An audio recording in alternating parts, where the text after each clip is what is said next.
बिस्मिल्लाहिर्रहमानिर्रहीम, अस्सलाम वालेकुम। अली सलमान जी टीवी के तमाम नाजरीन को जी स्पोर्ट्स में खुश आमदीद कहता है, जहां पीर से लेकर जुमेरात तक रोजाना रात 11:05 पर हम इस महफिल को सजाते हैं आपके लिए और बात करते हैं उस दिन खेले जाने वाले मैचेस के बारे में, ये उस दिन से जुड़ी स्पोर्ट्स की खबरों के बारे में। और अमूमन हम अपना शो करते हैं पाकिस्तान में का जो सबसे मकबूल खेल है क्रिकेट, उसके हवाले से, लेकिन गाए बगाए हम अपने शोज़ में दीगर स्पोर्ट्स को भी शामिल करते हैं। और हमें इंतहाई फ़ख्र है ये बात कहते हुए कि जब पाकिस्तान की हॉकी टीम नेशंस कप में शिरकत करने के लिए जा रही थी तो जी टीवी और जी स्पोर्ट्स शायद वाहिद चैनल और प्रोग्राम होगा कि जहाँ पे पाकिस्तान के कप्तान अमाद भट्ट को हमने लाइव लिया था और उनसे हमने बात की थी इस टूर्नामेंट के हवाले से। और वहाँ पर अमाद भट्ट ने अपने इस अज़म का इयादा किया था कि उनके पास ऐसे ज़बरदस्त प्लेयर मौजूद हैं जो दोबारा से पाकिस्तान को विक्ट्री स्टैंड पर लेकर आ सकते हैं। और फिर हमने देखा कि पाकिस्तान ने फाइनल के लिए क्वालिफाई किया, गो के फाइनल में पाकिस्तान को शिकस्त हुई, लेकिन उसके बावजूद हमारी टीम ने जो है टूर्नामेंट अपने नाम नहीं किया, लेकिन लोगों के दिल जो है वो अपने नाम किए और लोगों के दिल जीत लिए। और अब अवाम को यह उम्मीद है कि दोबारा पाकिस्तान का खोया हुआ वक़ार जो है वो हॉकी के मैदानों में नजर आएगा। वही पाकिस्तान का सुनहरा माजी जो है हमें ये खिलाड़ी लाकर वापस देंगे। आज के शो में हम पाकिस्तान हॉकी के हवाले से बात करेंगे और वी आर वेरी ब्लेस्ड कि इस वक्त हमारे साथ मौजूद हैं पाकिस्तान हॉकी का एक ऐसा नाम कि जिनकी न सिर्फ पाकिस्तान बल्कि पाकिस्तान से बाहर भी इंतहाई इज्जत और तौकीर है और उनको एक बड़े कोच के तौर पे, एक बड़े प्लेयर के तौर पर जाना जाता है। पाकिस्तान हॉकी टीम के साबिक कप्तान और साथ साथ बार्सिलोना ओलंपिक्स में भी पाकिस्तान को उन्होंने लीड किया। पाकिस्तान की जो हॉकी कोचिंग है इसके हवाले से भी इनको दुनिया भर में जो है वो जाना जाता है। और अब ऐसा लगता है कि पाकिस्तान हॉकी जो है वो दुरुस्त हाथों में आ चुकी है। मेरे साथ मौजूद है head coach Pakistan hockey team Tahir Zaman साहब। शो में खुश आमदीद कहते हैं। अस्सलाम वालेकुम ताहिर भाई। वालेकुम अली भाई, बहुत शुक्रिया, thanks for having me on your show. नहीं सर, आपने माशाल्लाह आप डिजर्व भी करते हैं। आपकी परफॉर्मेंस के हवाले से भी बात करेंगे, इस टूर्नामेंट को हम डिस्कस करेंगे और जानेंगे कि आपके क्या फ्यूचर प्लान है, फ्यूचरिस्टिक अप्रोच है, क्या है पाकिस्तान हॉकी फेडरेशन की। लेकिन सबसे पहले प्राइम का फॉर्मेट आज की top stories. Skills development camp का दूसरा मरहला लाहौर में जारी। खिलाड़ियों ने कोचेस की निगरानी में नेट सेशन में हिस्सा लिया। मैं मुकम्मल फिट हूं, मुझे आंखों का कोई मसला नहीं है, ऐसा बॉलर बनना चाहता हूं कि लोग सलाहियतों की वजह से याद रखें। फास्ट बॉलर अली रजा। एशिया कप 2025 भारतीय ब्रॉडकास्टर के ऑफिशियल पोस्टर से पाकिस्तान गायब। ओछी हरकत करने पर शायकीन क्रिकेट की भारतीय ब्रॉडकास्टर पर शदीद तनकीद। पाकिस्तान हॉकी टीम के कप्तान अम्माद शकील बट ने पाकिस्तान स्पोर्ट्स बोर्ड के दोहराने की दावत में शिरकत से इनकार कर दिया। हॉकी भी मोहसिन नकवी के हवाले कर देनी चाहिए, हॉकी कौमी खेल है, इस पे तवज्जो देने की सख्त जरूरत है। Rashid Latif. Junior hockey world cup के शेड्यूल का ऐलान मौखर, नई तारीखों का ऐलान बाद में किया जाएगा। Mohammad Asif Asian 6 red snooker championship के सेमीफाइनल में पहुंच गए। कश्मीर सुप्रीम लीग के टैलेंट हंट टीम बलूचिस्तान में क्रिकेट का छुपा हुआ टैलेंट तलाश करने कोयटा पहुंच गई। ट्रायल्स में सिलेक्ट होने वाले खिलाड़ी KSL का हिस्सा होंगे। AFC विमेंस एशियन कप क्वालिफायर्स के लिए कौमी विमेन फुटबॉल टीम का तरबियती कैंप इस्लामाबाद में जारी। कौमी टीम 26 जून को इंडोनेशिया रवाना होगी। और शंदूर पोलो फेस्टिवल 2025 का शानदार इख्तिताम। चित्राल की पोलो के सनसनीखेज फाइनल में गिलगित को 8-7 से शिकस्त। पाक आर्मी की SSG टीम का फ्री फॉल जंप्स और पैराग्लाइडिंग का मुजाहरा। जी नाज़रीन, ये थी आज की टॉप स्टोरीज़ और आपने देखा टॉप स्टोरीज़ में हॉकी के हवाले से भी न्यूज़ को हमने शामिल किया। ताहिर जमान साहब हमारे साथ मौजूद हैं। ताहिर साहब, सबसे पहले तो आपको हम बहुत बहुत मुबारकबाद पेश करेंगे कि एक ऐसी टीम आप यहाँ से लेके गए मलेशिया के जिसके बारे में उम्मीद नहीं की जा रही थी कि पाकिस्तान की टीम फाइनल के लिए क्वालिफाई करेगी, क्योंकि हम फाइनल नहीं जीत सके। बहुत मुश्किल से हम फाइनल में भी पहुँचे हैं, बेहतर गोल औसत की बुनियाद पर। लेकिन उसके बावजूद जो हॉकी हमने खेली है, जिस अंदाज से टीम खेलती हुई नजर आई है, वो बड़ा से फर्क नजर आया। ये सब क्यों कर हुआ? सबसे पहले तो अली भाई शुक्रिया मुबारकबाद के लिए। आप सब भी मुबारकबाद के मुस्तहिक हैं। वो सारी पाकिस्तानी अवाम जो हमारी कामयाबी के लिए दुआएं करती रही, वो सारे मुबारकबाद के मुस्तहिक हैं। और लड़के ख़ास तौर पे जिन्होंने बहुत मेहनत की ये रिज़ल्ट पाकिस्तान के लिए लाने के लिए, वो उनको जितना अप्रिशिएट किया जाए वो कम है। ये जैसे आपने पहले अमाद भट्ट का भी इंट्रो में जिक्र किया कि वो जाने से पहले क्या कर गए थे, ये वो कॉन्फिडेंस था जो हमने मेहनत की अपने कैंप्स में। हमने उनकी फ़िज़िकल साइड पे, उनकी टेक्निकल साइड पे, उनकी टेक्टिकल साइड पे और साइकोलॉजिकल साइड पे हमने बहुत काफ़ी मेहनत की। और हमने कोशिश की कि जो पिछले मैचेस हमने खेले हुए हैं इन टीमों के अगेंस्ट, जिनके ख़िलाफ़ हमने दोबारा जाके नेशन कप में खेलना है, उनको एनालाइज करके उनकी स्ट्रेंथ और वीकनेसेस के ऊपर काम किया जाए और गेम सिचुएशंस क्रिएट करके बच्चों को अवेयर किया जाए ताकि वो बेहतर से बेहतर तरीके से उनके खिलाफ परफॉर्म कर सकें। हमने फिजिकल साइड पे देखे ना तो अली भाई, हमने फिजिकल साइड पे स्ट्रेंथ और पावर ट्रेनिंग के ऊपर फोकस किया था और उसमें मैं समझता हूँ कि हमारे बच्चे जो हैं पहले से बहुत ज़्यादा बेहतर हो गए हैं और अपने आप को कॉन्फिडेंट भी फील करते हैं। अल्टीमेटली एक टीम वर्क था, उस्मान थे मेरे साथ, ज़िशान अशरफ थे मेरे साथ और इसके अलावा हमारे पास जो वीडियो एनालिस्ट पे नदीम थे और हमारे फिजियो थे असलम, मुख्तार थे हमारे पास एज ए ट्रेनिंग कोच और मज़हर अब्बास गोलकीपर के साथ ट्रेनिंग कर रहे थे। देखें ये एक टीम वर्क होता है, सब ने मिलकर कोशिश की, हालांकि सारे टीम के साथ नहीं गए लेकिन सब ने मिलकर कोशिश की, बच्चों की रहनुमाई करने की कोशिश की और मैं समझता हूँ कि बच्चों ने बताया है इस नेशन कप में हर किस्म की डिफरेंट सिचुएशंस देखी हैं उन्होंने, लेकिन उन्होंने अल्टीमेटली बताया है कि पाकिस्तान हॉकी में बड़ी पोटेंशियल है। अगर पाकिस्तान हॉकी के टैलेंट को अच्छे तरीके से रिफ़ाइन और पॉलिश किया जाए तो ये पाकिस्तान के लिए वो सारे एजाज़ात वापस ला सकते हैं जो पहले कभी पाकिस्तान हॉकी में पाकिस्तान के पास होते थे। अच्छा, आपने कॉन्फिडेंस की बात की तो कहा यह जाता है कॉन्फिडेंस इंसान में जब ही आता है कि जब उसके पेट में अच्छा खाना हो, तन पे अच्छी पोशाक हो, कपड़े अच्छे हों और उसका लाइफस्टाइल अच्छा हो, तो जब ही इंसान में कॉन्फिडेंस आता है। लेकिन हमारे जो हॉकी के हालात हैं उसमें ना हम खिलाड़ियों को डेली अलाउंस दे पाते हैं, ना हम खिलाड़ियों को जॉब्स दे पाते हैं, ना हम खिलाड़ियों को जो है वो किसी भी इवेंट के लिए शिरकत के लिए बड़ी आसानी के साथ भेज पाते हैं क्योंकि फंड ही नहीं होते। तो कॉन्फिडेंस फिर आप कैसे लेकर आए? कितना मुश्किल था ये टास्क आपके लिए? ये आपकी बात सही है, ये बड़ा मुश्किल है बच्चों को मोटिवेट करना कि बग़ैर इन सहूलियात के वो फोकस करें अपने आप को, मुल्क के लिए बेहतर से बेहतर रिजल्ट प्रोड्यूस करने की कोशिश करें।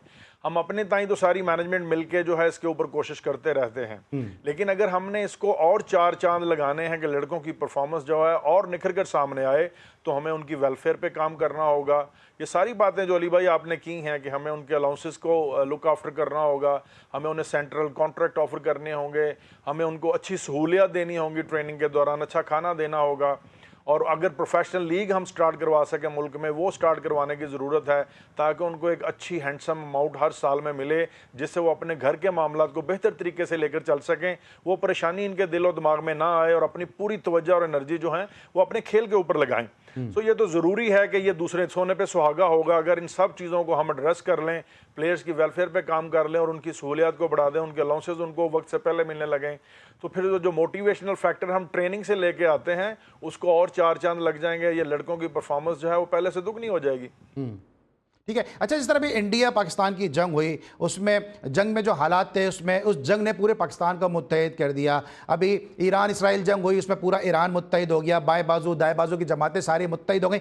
अब ये जिस तरह से आप लोग फाइनल में पहुंचे हैं, लड़कों ने जो परफॉर्मेंस दी है, क्या इससे हम उम्मीद रखें कि दोनों धड़े जो हैं ये मुत्तहिद हो जाएंगे पाकिस्तान हॉकी की फलाह बहबूद के लिए, पाकिस्तान हॉकी की बेहतरी के लिए? कोई आपको ऐसी उम्मीद नज़र आ रही है? और आपने तो हॉकी के बड़ा आखिरी दौर होगा शायद आपके बैच का, इसने सुनहरी दौर देखा जिनमें लोग शहबाज को, ताहिर जमान को, वसीम फिरोज को जानते हैं, इन लोगों को, उसके बाद के शायद हॉकी प्लेयर को कोई भी नहीं जानता। तो उम्मीद रखी जा सकती है कि इस कामयाबी से पाकिस्तान हॉकी का रिवाइवल होगा और जो बाहर की जो सियासत है वो खत्म हो जाएगी। देखें, ये बड़ी अच्छी बात की है आपने, उम्मीद पे तो दुनिया कायम है और मैं बड़ा ऑप्टिमिस्टिक हूँ। मैं बड़ी कंस्ट्रक्टिव और पॉजिटिव अप्रोच हमेशा हाथ में रखता हूँ और उसको लेकर आगे चलता हूँ। और मैं अपने दोस्तों से भी सबसे ये हमेशा कहता रहता हूँ कि आप लोग अभी तक थके नहीं हैं ये नेगेटिव अप्रोच को एग्जीक्यूट करते करते। मुझे लगता है कि बहुत टाइम हमने इन चीज़ों में ज़ाया कर दिया। अब जैसे आपने कहा कि ये हाई टाइम है कि मिलकर बैठें। पाकिस्तान और पाकिस्तान की हॉकी ने हमें इज़्ज़त से नवाजा है। हम सब लोग जो हैं सिर्फ पाकिस्तान और पाकिस्तान हॉकी की वजह से पहचाने और जाने जाते हैं और हमें चाहिए कि हम पाकिस्तान हॉकी के लिए ऐसे इकदाम करें जो ज़िंदगी में याद रखे जाएं, लोग जिसको अप्रिशिएट करें। सो इस नेगेटिविटी से हमें निकलना चाहिए। ये जो अपनी अपनी 2-2 इंच की हम मस्जिद बना लेते हैं ना, इसको छोड़कर हमें इकट्ठा होना चाहिए। जो भी एक्सपर्ट्स हैं, जो जिस तरह भी कंट्रीब्यूट कर सकते हैं पाकिस्तान हॉकी को बेहतर करने के लिए, उनको आगे आना चाहिए और एक पॉजिटिव और कंस्ट्रक्टिव अप्रोच के साथ पाकिस्तान हॉकी में कंट्रीब्यूट करना चाहिए। ये जो बेजा किस्म की मुखालफत है, ये जो तनकीद बराए तनकीद है हर दफ़ा, और एक दूसरे के ऊपर कीचड़ उछालना, उसने ये कर दिया, वो पैसे खा गया, वो करप्ट है, ये हो गया, वो हो गया, इससे सिर्फ हम अपने आप को गंदा कर रहे हैं, अपने मुल्क में अपनी नेशनल गेम को हम गंदा कर रहे हैं, इससे किसी की अच्छाई नहीं हो रही। तो मैं आपसे इत्तेफाक करता हूँ कि ये हाई टाइम है कि हम इस तरफ सोचें कि एक पॉजिटिव कंस्ट्रक्टिव अप्रोच के साथ आगे बढ़ें और हम हॉकी में कंट्रीब्यूट करें, हॉकी को बेहतर करने के लिए कंट्रीब्यूट करें, टू द पॉइंट बात करें, लॉजिकल बात करें, क्या ठीक नहीं हो रहा उसको कैसे ठीक करना है और क्यों, कब कैसे ठीक करना है और कौन ठीक करेगा, इन चीज़ों के ऊपर बात करें, ना कि हम ये कहें कि हमें कुछ नज़र नहीं आया, गेम प्लान ऐसा था, परफॉर्मेंस में कोई फ़र्क नहीं पड़ा, पहले भी ऐसा था, आज भी ऐसा है। ये मुझे लगता है कि जो आइडेंटिकल अप्रोच वाली बातें हैं ये हमें ख़त्म करके एनालिटिकल अप्रोच अपनानी चाहिए और हमें हॉकी में कंट्रीब्यूट करने के ऊपर फोकस करना चाहिए। बिल्कुल सही है, और हम सब पाकिस्तान हॉकी फेडरेशन के साथ हैं। हम सब पाकिस्तान का सब हिलाली परचम जो है वो बुलंद देखना चाहते हैं, हम सब हॉकी का रिवाइवल देखना चाहते हैं। हम सब के ताहिर जमान साहब हुए, शहबाज सीनियर साहब हुए, शहबाज जूनियर हुए, वसीम फिरोज़ हुए, कामरान अशरफ हुए, ये आखिरी वो बैच है जिसको शायद लोग पहचानते हैं। और अब जो है लोग अम्माद भट्ट को पहचानना शुरू हो जाएं, राना वहीद को पहचानना शुरू हो जाएं, मुनीब को पहचानना शुरू हो जाएं, क्योंकि पाकिस्तान हॉकी में जब जीत आएगी, फतह आएगी, जब भी लोग जो है वो इनको जो है वो इनकी तरफ राग़िब भी होंगे और ये लाइमलाइट में भी आएंगे। इस बार मिलेंगे ब्रेक, और जब ब्रेक के बाद वापस आएंगे तो मजीद बात करेंगे इस टूर्नामेंट के हवाले से, पाकिस्तान हॉकी के रिवाइवल के हवाले से, और फिर फ्यूचर प्लान क्या है। ताहिर जमान साहब जो पाकिस्तान के इंतहाई क्वालिफाइड कोच हैं और दुनिया भर में जो है एज ए कोच भी इनको जो है वो इंतहाई इज्जत और वक़ार के साथ देखा जाता है। इनसे हम मालूम करेंगे पाकिस्तान हॉकी की अब क्या अप्रोच होगी। मिलते हैं छोटे से ब्रेक के बाद।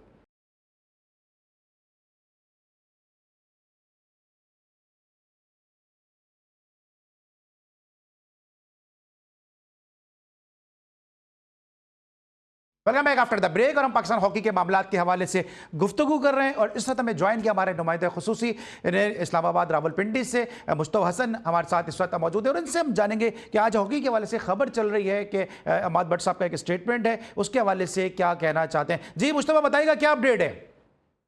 जी बिल्कुल, सलमान कौमी हॉकी टीम के कप्तान अम्माद भट्ट ने नाकाफ़ी सफरी अखराजात का हवाला देकर पाकिस्तान स्पोर्ट्स बोर्ड की जानिब से दी गई जोराने की दावत में है उसमें शिरकत से माजरत की है। इस हवाले से पाकिस्तान स्पोर्ट्स बोर्ड ने आज इस्लामाबाद में कौमी हॉकी टीम के कप्तान को 5600 का एक चेक फ्राहम किया, ताहम कप्तान ने इन अखराजात को नाकाफ़ी बताते हुए जोराने में जो है शिरकत से इनकार किया है। देखिए, एक इंटरनेशनल प्लेयर है पाकिस्तान का, पाकिस्तान की नेशनल गेम है हॉकी, और इसके जो कप्तान है उसको 5600 रुपये देकर जोराने में बुलाया जा रहा है। जबकि आपको यहाँ पे एक बात और बताऊँ, मज़े की बात है कि पाकिस्तान की पूरी टीम को नहीं बल्कि सिर्फ 6 खिलाड़ियों को बुलाया गया है, जिसमें सुफियान खान, राना वहीद, अब्दुल्ला, मुनीबुर रहमान और हनान शाहिद शामिल है। जबकि पूरी टीम, बाकी टीम को जो है वो नज़रअंदाज कर दिया गया। पूरी टीम के बजाय सिर्फ 6 खिलाड़ियों को बुलाना, कप्तान समेत हॉकी के बाकी जो प्लेयर्स हैं उनके बिल्कुल उनके साथ ज्यादती भी है, और पूरी टीम को बुलाना चाहिए क्योंकि जो हॉकी गेम है वो पूरी टीम ने खेला और पूरी टीम ने अच्छे परफॉर्मेंस जो दी है अभी रिसेंटली नेशनल कप में, तो पूरी टीम को बुलाना चाहिए था। तरफ हम देखते हैं कि हॉकी की जो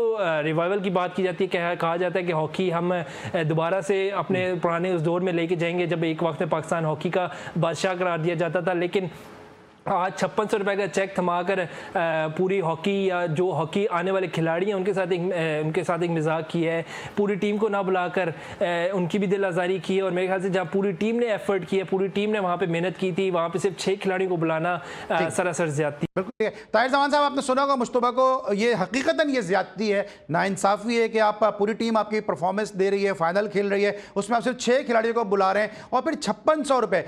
मुझे याद है कि एक ज़माने में पाकिस्तान की हॉकी टीम के कैप्टन और पाकिस्तान की क्रिकेट टीम के कैप्टन एक ही इदारे में जॉब करते थे, कि जब पाकिस्तान हॉकी टीम के कैप्टन जो थे वो कैशियर थे और पाकिस्तान क्रिकेट टीम के कैप्टन वहां पे एवीपी थे उस बैंक के अंदर। तो हमेशा से ज्यादती तो रही है, लेकिन ये इस तमाम तर मामले पे आप कुछ कहना चाहेंगे कि ज्यादती तो वायरल नजर आ रही है कि 5600 रुपए कुछ भी नहीं है, पीनट भी नहीं है। जी अली भाई, मैं इस पे ज़रूर कुछ कहना चाहूँगा। पहले तो मैं एक चीज़ को यहाँ पे क्लैरिफाई कर दूँ। मुझे लगता है कि शायद किसी मिसअंडरस्टैंडिंग की वजह से 2 चीज़ें मिक्स की जा रही हैं। अम्माद भट्ट को या 2 खिलाड़ी जो और हैं, हनान शाहिद और राना वहीद को, जो पाकिस्तान स्पोर्ट्स बोर्ड ने उधर बुलाया है, वो एक उनका स्पोर्ट्स का फंक्शन है जिसमें अरशद नदीम भी आ रहे हैं, नू दस्तगीर भट्ट भी आ रहे हैं और 1-2 डिफरेंट डिसिप्लिन से और खिलाड़ी भी आ रहे हैं। उनका इस पाकिस्तान हॉकी टीम की परफॉर्मेंस से या इसके दोहराने से कोई लेना देना नहीं है। मुझे लगता है कोई मिसअंडरस्टैंडिंग है, दो चीज़ों को हम मिक्स कर गए हैं यहाँ पे शायद। जहाँ तक वो जो पैसों वाले चेक की बात है, वो भी मेरी अमाद से बात हुई है, वो भी एक मिसअंडरस्टैंडिंग का नतीजा है। ये पाकिस्तान स्पोर्ट्स बोर्ड का प्रोटोकॉल है कि जो भी कैंप्स वहाँ पे लगते हैं, जो किसी भी वो स्पोर्ट्स के हों, इवन अरशद नदीम जैसा एथलीट भी जब उधर वहाँ पे कैंप में होगा तो उसकी भी जो जेब खर्च 400 रुपया रोज़ के हिसाब से बनता है ना, ये उसकी वो अमाउंट है। ये आज़ादी सी अमाउंट होती है, वो प्लेयर्स को मिल जाती है। ये दोहराने में शिरकत करने के लिए या किसी और वजह से ये पैसे नहीं दिए गए। ये सारे वो बच्चे जिन्होंने कैंप अटेंड किया था हमारा, जब हम नेशन कप्स के लिए मलेशिया जाने वाले थे, उससे पहले उन सबको ये पैसे मिले हैं और ये चेक मिले हैं। सो मुझे लगता है कहीं ना कहीं मिसअंडरस्टैंडिंग से दो चीज़ें मिक्स हो गई हैं। और लास्ट बात जो मैं यहाँ पे आपके प्रोग्राम में क्लैरिफाई करता जाऊँ कि आपके प्रोग्राम में बैठने से पहले मेरी अमाद भट्ट से बात हुई है, ये मिसअंडरस्टैंडिंग क्लियर की गई हैं और कल अमाद भट्ट जो है वो उस प्रोग्राम में शिरकत के लिए जाएगा जिसमें दूसरी स्पोर्ट्स के भी कुछ लोग आ रहे हैं। सो ये सिर्फ एक मिसअंडरस्टैंडिंग का नतीजा है और कुछ भी नहीं। हमें इस चीज़ की उम्मीद है कि सुनने में आ रहा है कि बहुत जल्द प्राइम मिनिस्टर सेक्रेटरीट से जो है वो इस चीज़ का कुछ ना कुछ इनविटेशन की सूरत में सामने आएगी चीज़ कि वो पूरी टीम और ऑफिशियल्स को वहाँ पे मदऊ करें इंशाल्लाह। और साथ साथ जी स्पोर्ट्स का हमेशा से खासा रहा है कि हम बिला वजह की जो कंट्रोवर्सीज़ हैं उसको जो है अपने प्रोग्राम का हिस्सा नहीं बनाते हैं। और आपने सुना कि ताहिर जमान साहब ने कैटेगोरिकली ये बात कर दी है। अमाद भट्ट का भी स्टेटमेंट इस हवाले से आ चुका है कि ये जो है एक इवेंट में मदऊ किया गया है, हॉकी टीम की परफॉर्मेंस से इसका कोई ताल्लुक नहीं है। As a captain of Pakistan national hockey team Amad Bhatt को वहाँ पर मदऊ किया गया और उनके साथ उनके जो दीगर स्टार प्लेयर थे उनको शामिल किया गया। अच्छा, वापस इस टूर्नामेंट की तरफ आते हैं कि बहुत सारे लोगों ने एतराज़ भी किया ताहिर भाई कि इस टूर्नामेंट की इतनी कोई हैसियत नहीं है क्योंकि क्वालिफाइंग टूर्नामेंट है, टॉप 8 रैंकिंग की टीमें शामिल नहीं हैं। 13, 14, 15 पे जो रैंकिंग की टीमें थी, जहाँ पे फ्रांस था, जहाँ पे मलेशिया था, जहाँ पे जापान था, उससे पाकिस्तान के जो इब्तिदाई मैचेस हुए हैं। तो इस टूर्नामेंट में की रैंकिंग वाइज अगर देखा जाए तो इतनी इसकी सिग्निफिकेंस नहीं थी, लेकिन जिस तरह से पाकिस्तान हॉकी को पे हम इन्वेस्ट कर रहे हैं, जिस तरह हम अपने प्लेयर को जो चीज़ें दे रहे हैं, उसको देखते हुए टूर्नामेंट बड़ा इंपॉर्टेंट था। नहीं अली भाई, ये अब पता नहीं मेरे वो कौन से दोस्त हैं जो इस किस्म की बातें कर रहे हैं। आप देखें ना, जब आप नेशन कप खेलने से आपको हर मैच में हारने या जीतने के ऊपर आपके पॉइंट्स कट रहे हैं, हारने पे और जीतने पे आपको पॉइंट्स मिल रहे हैं, और डायरेक्टली जो FIH की वर्ल्ड रैंकिंग है वो अप एंड डाउन हो रही है आपकी परफॉर्मेंस की वजह से। दूसरी बात यह है कि नेशन कप का जो विनर है वो डायरेक्ट टॉप 10 की लीग में जाएगा। जब आप टॉप 10 की लीग में, प्रो लीग की बात कर रहा हूं जिसमें 8 से 9 टीमें खेलती हैं, जब आप प्रमोट होगे प्रो लीग में जाएंगे तो आपको प्रो लीग में पार्टिसिपेशंस के भी नंबर मिलते हैं। उन नंबर से भी आपकी परफॉर्मेंस रैंकिंग जो है इंप्रूव हो जाती है। मैं अफसोस के साथ यहाँ कहना पड़ रहा है अली भाई कि हमारे यहाँ हैं तो सारे ही हॉकी एक्सपर्ट्स, और हो सकता है इसके बाद वो मुझे तनकीद का निशाना भी बनाएं, लेकिन मुझे इस चीज़ का नहीं है बिल्कुल ही कि वो तनकीद का निशाना बनाएंगे। लेकिन उनको अपने नॉलेज को अपडेट करना चाहिए। वो सारे फॉर्मेट को अच्छी तरह स्टडी नहीं करते, उनको पता ही नहीं है कि ये जो फॉर्मेट है नेशन कप का, इसके प्रो लीग से क्या लिंक है और पॉइंट सिस्टम कैसे है, जो आपके पॉइंट्स की कटौती होती है उसको कैसे करते हैं, और जो आपको पॉइंट्स मिलते हैं उनको कैसे माइनस ज़रब तकसीम किया जाता है। सो ये सिर्फ सुनी सुनाई बात के ऊपर या अपनी सोच को ही लेकर आगे चल जाना कि ये इस टूर्नामेंट की कोई अहमियत नहीं है, इसमें हल्की टीमें हिस्सा ले रही हैं। मुझे लगता है हमें इस किस्म की जो है ना बेअसर बातें नहीं करनी चाहिए, क्योंकि मीडिया जो है, सोशल मीडिया स्पेशली, बड़ा वाइब्रेंट है। पूरी दुनिया में ऐसे मैसेजेस जाते हैं और लोग फिर सुन के हमारे ऊपर हंसते हैं कि हमारे हॉकी एक्सपर्ट्स को ये भी नहीं पता कि हॉकी की दुनिया में क्या हो रहा है और कैसे हो रहा है। सो ये सिर्फ उनको मेरा ख्याल पूरा पता नहीं है रूल्स का और फॉर्मेट के प्रोसीजर का, इसलिए वो ऐसे बातें कर देते हैं। ठीक है। अच्छा, इस टूर्नामेंट की बड़ी अहमियत है। आप हॉकी लीग में जाते हैं, क्वालिफाई करके वहां पे आपको पॉइंट्स मिलते हैं। बिल्कुल सही, बिल्कुल सही। अच्छा, बतौर हॉकी प्लेयर आप पाकिस्तान को आपने जो है वो बार्सिलोना में आपने जो है वो ब्रॉन्ज भी दिलवाया, फिर 94 का कौन भूल सकता है वर्ल्ड कप, जहां मंसूर ने जो है वो पेनल्टी स्ट्रोक रोका, अल्लाह ताला उनको जन्नतुल फिरदौस में जगह दी, उनकी करवट उनको मग़फ़िरत फरमाए। मुझे मंसूर के साथ शो करने का भी जो है वो एजाज़ हासिल है। लेकिन आपका इतना बड़ा नाम है एज ए प्लेयर भी और एज ए कोच भी, आपको पूरी दुनिया में बहुत इज्जत से देखा जाता है कि अगर पाकिस्तान में कोई क्वालिफाइड कोच है तो ताहिर जमान है। जब आपको ऑफर आई पाकिस्तान हॉकी टीम की, वो मिसाल देना नहीं चाहता हूं, लेकिन घर में भाभी ने किसी ने समझाया कि इस वक्त हॉकी के जो हालात हैं, मत ये टीम आप संभालें क्योंकि इसमें हाथ काले ही होने, कुछ होना नहीं है। ठीक है आपकी बात। अल्हम्दुलिल्लाह मैंने कोशिश की खेलने के सफ़र को जब मैंने ख़त्म किया तो उसी वक्त मैंने कोचिंग वाला सफ़र जो है शुरू कर दिया। और मैं उस वक्त से लेके आज तक जो है मैं हॉकी से अलहदा नहीं हुआ। मैंने अपनी जो एजुकेशन है हॉकी की कोचिंग की उसको जारी रखा और मेरा ये पैशन था, मुझे शौक़ था कि मैंने हॉकी में ही रहना है। और उसी बेस के ऊपर जो लोग इज्जत की निगाह से देखते हैं, मुझे जो एज ए क्वालिफाइड पूरी दुनिया में देखते हैं, नो डाउट आपको पूरी दुनिया में देखते हैं, हाई परफॉर्मेंस सीनियर लेवल 6 का कोच देखते हैं। ये लोगों की बड़ी मेहरबानी है कि वो इज्जत देते हैं। जो आप बात कर रहे हैं घर वालों की, तो हो सकता है कुछ लोगों के लिए ये बात बड़ी सेंटिमेंटल हो और कहें कि ये एक बड़ा इमोशनल किस्म का रिएक्शन है, लेकिन मुझे बड़ी अच्छी तरह पता है कि मैंने क्यों पाकिस्तान टीम को ज्वाइन किया है और मैं क्यों इतना बेचैन हूं कि पाकिस्तान टीम हॉकी में कंट्रीब्यूट कर सकूं। क्योंकि दुनिया में पैसे भी मिलते हैं, बहुत अच्छे पैसे मिलते हैं जो पाकिस्तान में मिल रहे हों इस वक्त उसके मुकाबले में, लेकिन मेरी ये सोच थी अब उम्र के इस हिस्से में कि पाकिस्तान हॉकी में कंट्रीब्यूट करना चाहिए। हर वो रास्ता ढूंढने की कोशिश करें जिससे पाकिस्तान हॉकी में किसी ना किसी तरीके से कंट्रीब्यूट किया जा सके। और मैं खुश हूँ इस बात के ऊपर भी, और मैं थैंकफुल हूँ पाकिस्तान हॉकी फेडरेशन का भी और लड़कों का भी कि वो मेरे तजर्बे को, मेरे कोचिंग एक्सपीरियंस को इज्जत की निगाह से देखते हैं।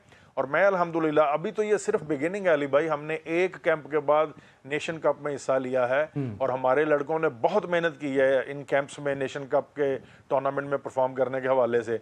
अभी जो उनकी अंडरस्टैंडिंग है गेम इंटेलिजेंस के प्रोस्पेक्टिव से, वो बहुत सारी चीज़ें उनके दिमाग के इर्द गिर्द घूम रही हैं जो समझ आ रही हैं उनको, लेकिन अभी उनको पकड़ के अपनी ज़िंदगी का हिस्सा नहीं बनाया। अभी उनकी ब्रेन मसल मेमोरी डेवलप नहीं हुई पूरी कि वो उनकी आदतें बन जाएं। अभी उसको थोड़ा टाइम लगेगा और इंशाल्लाह मुझे पूरी उम्मीद है कि ये जो पाकिस्तान के खिलाड़ी हैं इतने टैलेंटेड हैं, इनके साथ मिलके जब हम मज़ीद जो हमारा स्टाफ है वो कंट्रीब्यूट कर रहा है सारे का सारा, जब हम इनके साथ मिलके मज़ीद आगे काम करेंगे तो इंशाल्लाह हम पूरी कोशिश के साथ पाकिस्तान हॉकी के लिए और ज़्यादा बेहतर रिजल्ट्स ला सकेंगे। सो मेरी ये ख्वाहिश थी कि मैं दोबारा से पाकिस्तान हॉकी को ज्वाइन करूं और उसमें पाकिस्तान हॉकी की बेहतरी के लिए कंट्रीब्यूट कर सकूं। बिल्कुल। और ताहिर भाई, एक जो बड़ी पॉजिटिव चीज़ नज़र आ रही है वो आपके कप्तान का कॉन्फिडेंस है। अम्माद बट जिस कॉन्फिडेंस से बात करते हैं, जिस कॉन्फिडेंस से मैदान में टीम को लड़ाते हैं, वो नज़र आता है कि इस प्लेयर में, इस स्कीपर में जो है वो कुछ कर दिखाने का आज़म है। और इस तरह फिर आप जैसा क्वालिफाइड कोच और आपकी जो टीम है, जब उनका साथ हासिल है तो हम उम्मीद करते हैं कि मुस्तकबिल में बेहतर रिजल्ट आएंगे।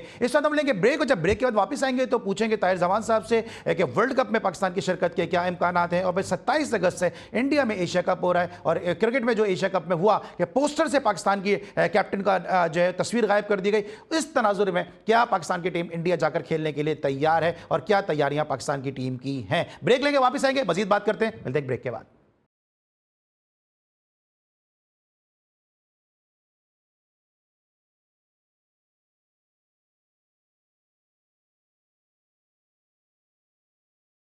Welcome back after the break. और ब्रेक पर जाने से पहले हम ताहिर जमान साहब से पाकिस्तान हॉकी के हवाले से गुफ्तगू कर रहे थे। मुस्तबा ने इस वक्त हमें जो हमारे साथ मौजूद हैं, मुस्तबा, उनसे हम पूछेंगे कि मुस्तबा ये पोस्टर्स पे से जो है एशिया कप के लिए पाकिस्तान के कैप्टन को जो तस्वीर जो है वो नज़र नहीं आ रही है, उसको वैनिश कर दिया गया, इस हवाले से क्या कहेंगे? जी बिल्कुल सलमान, एशिया कप 2025 की जो तारीख मुस्तकबिल के दौरान भारतीय ब्रॉडकास्टर ने पाकिस्तान का पोस्टर से भी हटा दिया है। समाजी राब्ते की साइट जो है ट्विटर, उस पर सोनी स्पोर्ट्स ने रवान साल के आखिर में होने वाले एशिया कप इवेंट का पोस्टर जारी किया जिसमें बांग्लादेशी, श्रीलंकन और भारतीय कप्तान को तो दिखाया गया, तमाम पाकिस्तान की कोई भी नुमाइंदगी मौजूद नहीं थी इस पोस्टर में। और भारतीय ब्रॉडकास्टर की जानिब से शेयर करदा पोस्ट पर इन्हें शदीद तनकीद का निशाना भी बनाया जा रहा है। इससे पहले खबरें सामने आ रही थी कि पाकिस्तान और हिंदुस्तान के दरमियान जो होने वाली सरहदी कशीदगी है, इसके बावजूद भारतीय टीम जो है एशिया कप में इवेंट में हिस्सा लेगी और T20 वर्ल्ड कप के इनेकाद से कबल पाकिस्तान भारत हाई वोल्टेज मुकाबला जो है वो मद्दा को देखने का मिलेगा। ताहम आज जब ये पोस्टर शाये किया गया तो उसमें पाकिस्तान को बिल्कुल ही नज़रअंदाज कर दिया गया और जो इवेंट की मेज़बानी मुत्तहिदा अरब अमीरेट्स कर रहा है, ताहम इसकी मेज़बानी जो राइट्स हैं वो भारत के स्पुर्द हैं। ताहम भारत के ब्रॉडकास्टर ने एक मरतबा फिर हाई वोल्टेज मुकाबले में से कबल एक माहौल को गर्म कर देने के लिए या माहौल को गरमाने के लिए पाकिस्तानी कप्तान को ऑफिशियल पोस्टर में शामिल नहीं किया, जिसने खेल से मोहब्बत करने वाले शायकीन क्रिकेट जैसे मैं हूँ, आप है, सलमान, इसी तरह दीगर पाकिस्तानी जो शायकीन हैं उनको उनमें आग। बिल्कुल सही है, बिल्कुल सब आग बगोला है इस मामले पे, बड़ी नाराजगी का इजहार कर रहे हैं। Thank you so much Mustafa, मैं अपडेट कर रहे थे। ताहिर भाई, आपके इस हवाले से क्या कह रहे हैं? क्योंकि अम्माद बट ने जब मुझे इंटरव्यू दिया उस वक्त उन्होंने कहा था कि वो इंडिया में भी जाकर खेलने के लिए तैयार हैं, तो हॉकी के क्या मामला है इस हवाले से? क्रिकेट में तो आप देख ही रहेंगे क्या हो रहा है। अली भाई, उस पर मैं यही कहूँगा कि हम पाकिस्तान हॉकी फेडरेशन और गवर्नमेंट ऑफ पाकिस्तान का जो भी फैसला होगा हम उसको फॉलो करेंगे। इसके ऊपर मैं मज़ीद बात नहीं करना चाहूँगा, लेकिन we will stand by government of Pakistan decision. जो भी एशिया कप के हवाले से करेंगे उसको हम फॉलो करेंगे। ठीक है, बिल्कुल सही मौक़िफ़ सामने आ गया पाकिस्तान हॉकी फेडरेशन का। अच्छा ताहिर भाई, थोड़ा सा आपकी मौजूदगी का फ़ायदा उठाते हुए यही सवाल मैंने मात भट्ट से भी किया था और हमने देखा भी है कि पाकिस्तान की टीम इब्तिदाई क्वार्टर्स में तो अच्छा खेल रही होती है, लेकिन जैसे ही मुकाबला जो है वो फाइनल विसल की तरफ जा रहा होता है, आखिरी क्वार्टर चल रहा होता है, हमारी जो लीड होती है वो पहले ड्रॉ पे मैच आ जाता है और ड्रॉ से फिर हम हार जाते हैं।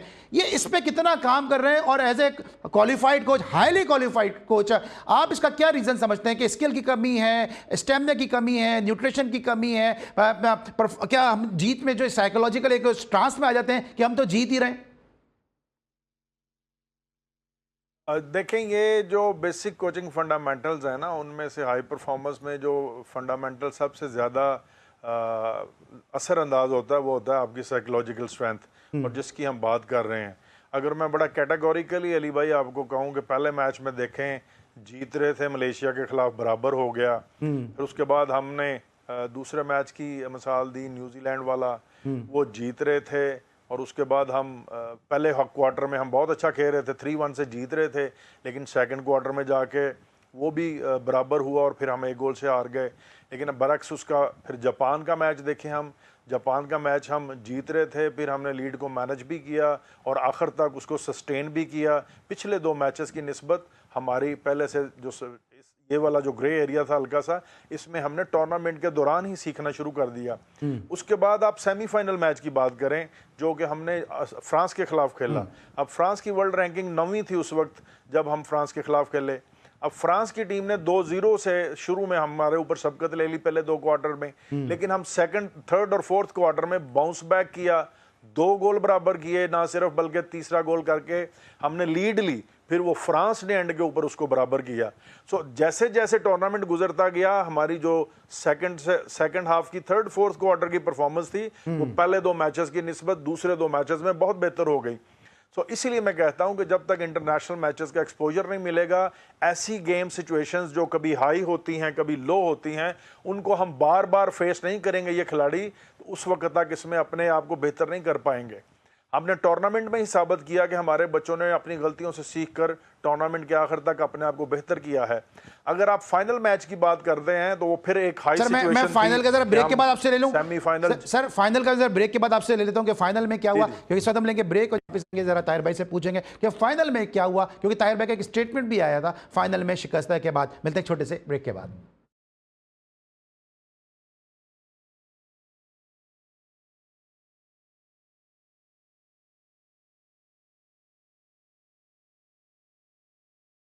Welcome back after the break. और ब्रेक पर जाने से पहले ताहिर जमान साहब से हम बात करते हैं इस टूर्नामेंट के हवाले से। ताहिर भाई, फाइनल में क्या हुआ, क्योंकि बड़ी उम्मीदें थी, इस तरह पाकिस्तान सेमीफाइनल खेला और फिर फाइनल में पाकिस्तान को 6-2 से टेनिस स्कोर से शिकस्त हुई। फिर आपका भी एक स्टेटमेंट आया कि शायद लड़के जीत की उस ट्रांस से बाहर निकले नहीं। हुआ क्या फाइनल में? बिल्कुल, ये भी जो मैं हाई परफॉर्मेंस रिलेटेड फैक्टर की बात कर रहा हूँ ना, साइकोलॉजिकल स्ट्रेंथ की या साइकोलॉजिकल एस्पेक्ट्स की, ये भी उन्हीं में से ही एक है। क्योंकि ओवर एक्साइटेड हो गए सेमीफाइनल जीतने के बाद, और उस एक्साइटमेंट को हमने इतना लंबा कर लिया कि फ़ाइनल खेलने तक भी उसके ऊपर हम ओवरकम नहीं कर सके। इसमें कोई हर्ज नहीं है कि हम ये कहें कि हमने इस मैच से भी सीखा है, और जो जो गलतियां हमसे हुई उनको हम इंशाल्लाह अगले जो हमारे कैंप्स हैं उनको टारगेट करके उनके ऊपर काम करेंगे। देखिए, ये वही टीम थी जिसने इससे पहले फ्रांस को हराया, ये वही टीम थी जो 2 गोल की लीड से न्यूजीलैंड के खिलाफ खेल रही थी। मैं समझता हूं कि ठीक है, क्रिटिसिज्म होना चाहिए। हमारे कुछ दोस्त कहते हैं कि जी हमें पता ही नहीं था गेम प्लान क्या है, लड़के ऐसे ही जिससे उनको पता ही नहीं है क्या करना क्या नहीं करना। ये सिर्फ ये मेरे हिसाब से बड़ी बेमानी सी बातें हैं इस किस्म की, ये इसमें कोई लॉजिक नहीं है। हमें एनालिटिकल प्रोस्पेक्टिव से बात करनी चाहिए। हाँ, ये ज़रूर था कि जब मैच शुरू हुआ है तो लड़कों ने थोड़े से एक्साइटमेंट वाला एलिमेंट जो है वो लंबा हो गया। फिर जब अर्ली लीड और डबल लीड हो गई न्यूजीलैंड की तो फिर प्रेशर में आ गए।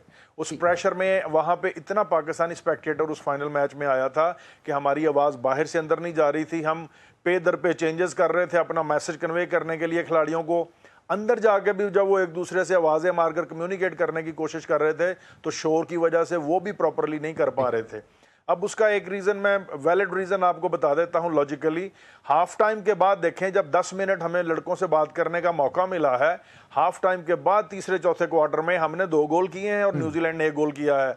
वो ये शो करता है कि लड़कों ने दोबारा से अपने आप को गेम प्लान पे वापस लाए हैं और अपना खेल को बेहतर बनाया है। ना सिर्फ बेहतर बनाया, बल्कि भले हम उनसे हार रहे थे, लेकिन हमने आखिरी क्वार्टर तक कोशिश करते रहे हैं कि जितने भी गोल कर सकते हैं हम करें, ताकि इस लीड को कम किया जाए।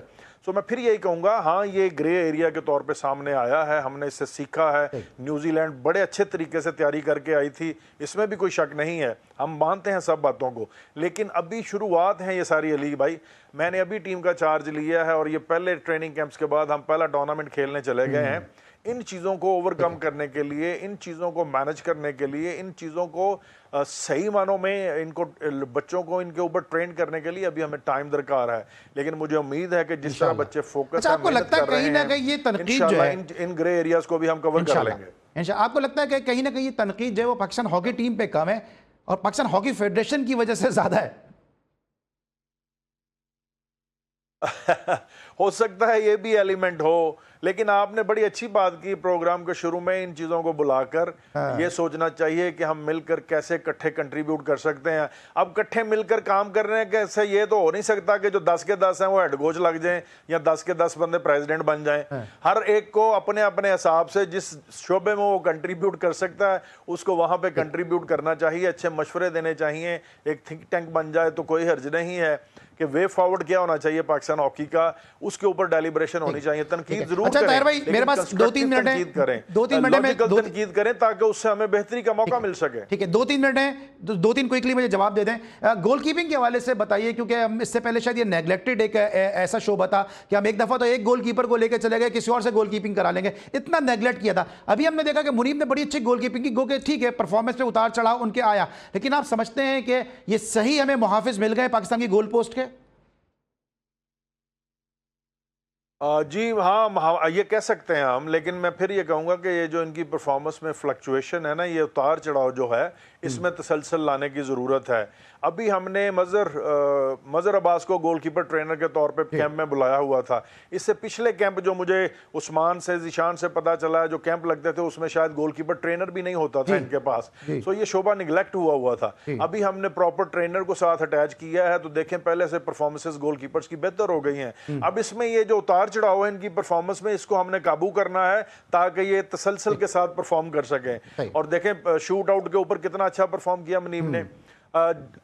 ये जो कभी अच्छा खेलना, कभी थोड़ा सा डाउन हो जाना, इसमें हमने तसलसल लाना है और मुझे उम्मीद है कि इनके ऊपर हम खास काम करेंगे और वो जो बेसिक्स चीज़ें हैं इनकी, जिनकी वजह से इनकी परफॉर्मेंस ख़राब हो रही है, उनको एड्रेस करने से, उनको ठीक करने से इनकी परफॉर्मेंस में इंशाल्लाह तसलसल आ जाएगा। अच्छा, मेरे शो में मौजूद थे धनराज पिल्ले साहब, जो इंडिया का ही नहीं बल्कि पाकिस्तान में भी उनकी बड़ी इज्जत है और दुनिया भर में उनको एज ए फॉरवर्ड प्लेयर बहुत ज़्यादा इज्जत के तौर पर जाना जाता है। उन्होंने कहा कि हम खुद चाहते हैं इंडिया में बैठ के कि पाकिस्तान हॉकी का रिवाइवल हो, इससे एशिया में हॉकी का स्टैंडर्ड बहुत अच्छा होगा। अब पाकिस्तान को 27 अगस्त को जो है वो एशिया कप शुरू हो रहा है इंडिया में, फिर उसके बाद वर्ल्ड कप हो रहा है 2026 का। क्या लगता है पाकिस्तान क्या क्वालिफाई कर सकेगा इन टूर्नामेंट्स के लिए?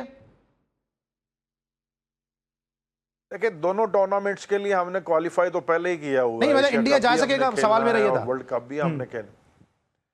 हाँ, उस सवाल का जवाब यही है कि हम गवर्नमेंट ऑफ पाकिस्तान के फैसले के साथ जाएंगे, पाकिस्तान हॉकी फेडरेशन के फैसले के साथ जाएंगे। इस इशू के ऊपर मैं मजीद कमेंट्स नहीं करना चाहता, लेकिन हम अपनी तैयारी रखेंगे, हम प्रेपरेशन ज़रूर करेंगे।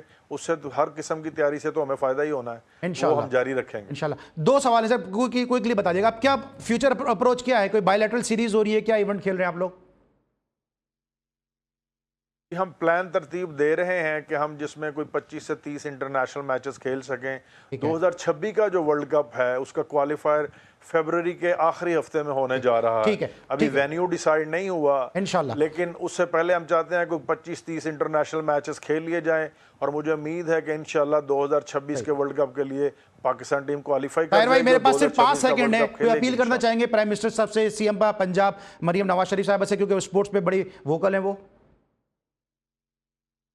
साहब इक़्तिदार जो भी लोग हैं गवर्नमेंट ऑफ पाकिस्तान में, वज़ीर आज़म से लेकर चीफ मिनिस्टर पंजाब मरियम नवाज साहबा तक, वज़ीर-ए-आज़म शहबाज शरीफ साहब तक कि ये जो हॉकी का बहुत अब हमने इसको देख लिया है ढीला छोड़ के, इसको सरपरस्ती की ज़रूरत है। पैटर्न चीफ हैं वज़ीर-ए-आज़म पाकिस्तान, वो अगर अच्छे तरीके से सरपरस्ती करें, बच्चों की वेलफेयर पे काम हो, हमें इंटरनेशनल मैचेस की प्रैक्टिस मिले, हम पैसे नहीं मांग रहे, हम फंड नहीं मांग रहे, हमारे जो इंटरनेशनल लेवल के प्रोग्राम्स हैं डेवलपमेंट के और हाई परफॉर्मेंस के, उनकी एग्जीक्यूशन को यकीनी बना दें ताकि ये बच्चे पाकिस्तान के लिए वो सारे अजाज़ात वापस ला सकें जो कभी पाकिस्तान हॉकी में पाकिस्तान के पास होते थे। आज thank you so much Tahir Zaman साहब, पाकिस्तान हॉकी टीम के हेड कोच हमारे साथ मौजूद थे, जिनसे हम पाकिस्तान हॉकी के मामला के हवाले से गुफ्तगू कर रहे थे। और ताहिर जमान साहब अपने फ्यूचरिस्टिक अप्रोच के हवाले से बता रहे थे कि किस तरह पाकिस्तान हॉकी दोबारा से जो है वो विक्ट्री स्टैंड पे हमें खड़ी होती नजर आएगी। हम सब उम्मीद करते हैं कि पाकिस्तान में हॉकी का दोबारा से रिवाइवल हो और पाकिस्तान हॉकी दोबारा अपने पाँव पे खड़ी हो सके। लेकिन साथ साथ जहां हम हॉकी के हवाले से बात कर रहे हैं, हम मुसलसल आपको पाकिस्तान के दीगर शहरों से भी स्पोर्ट्स की सरगर्मियों के हवाले से अपडेट करते रहते हैं। और इसी हवाले से जनाब कोयटा में जो है वो कश्मीर जो लीग के जो है वो ट्रायल्स हुए और इस हवाले से खिलाड़ियों ने बड़े जोश व खरोश का मुजाहरा किया और बड़ी एक खिलाड़ियों की तादाद ने इन ट्रायल में शिरकत की। इस हवाले से बुशरा कमर की रिपोर्ट है, आइए देखते हैं।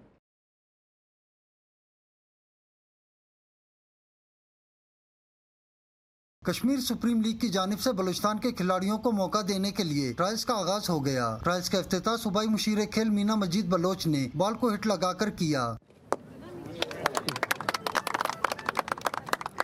Chairman Kashmir supreme league Masood Ahmed Khan पुरज़्म हैं कि बलूचिस्तान के खिलाड़ियों को लीग में सलाहियतें मनवाने का भरपूर मौका दिया जाएगा, जबकि सूबाई मुशीर खेल मीना मजीद कहती हैं कि खिलाड़ियों से माजी में होने वाली हक तलफी का मदावा कर रहे हैं। बलूचिस्तान की जो स्पोर्ट्समैन की जो वो है शेयर है वो वफाक में या बाकी टीम्स में जो नेशनल हमारी टीम्स होती हैं वो बलूचिस्तान का जो हिस्सा है वो यकीनी हो। ट्रायल तो सबका होगा, लेकिन उसमें जो सिलेक्टेड होंगे वो हम सिलेक्ट करके ड्राफ्टिंग में डालेंगे और ड्राफ्टिंग के बाद जो है हमारी जो फ्रेंचाइज ऑनर्स हैं वो पिक करेंगे इन प्लेयर्स को।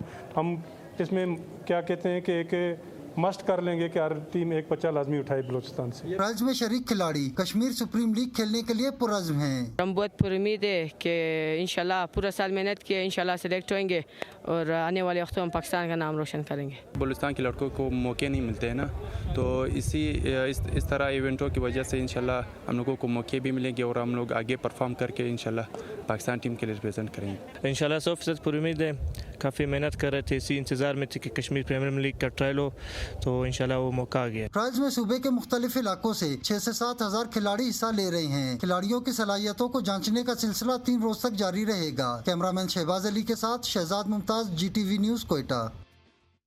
शहजाद मुमताज़ की रिपोर्ट थी नाज़रीन, आपने देखी और हम उम्मीद करते हैं कि इन ट्रायल से जो है कश्मीर सुप्रीम लीग में अच्छा टैलेंट सामने आएगा और हम एक दफ़ा फिर जो इस खत्ते से जो है वो शुएब खान, बिस्मिल्लाह खान, अब्दुल हसीब, अब्दुल वाहिद बंगलजई जैसे प्लेयर जो है वो हमें नज़र आएंगे। आज के लिए बस इतना, इंशाल्लाह अगले शो में फिर मुलाकात होगी। अली सलमान को इजाज़त दीजिए, अपना बहुत ख्याल रखिए, अल्लाह हाफ़िज़।